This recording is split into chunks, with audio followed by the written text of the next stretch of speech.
Ladies and gentlemen, Zinfandel peach sangria. Okay?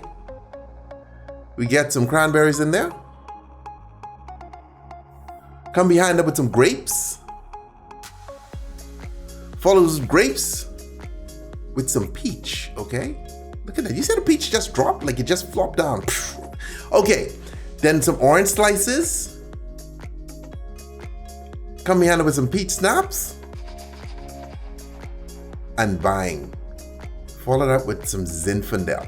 Okay, now the way we work is cranberry pineapple juice, beautiful. Okay, and you give this a nice, just a nice twist on a sangria. All right, you could add in a bit of vodka if you want. If you want to fortify, go right ahead. Okay, no one's looking. All right, so you can put a little bit of vodka in there as well.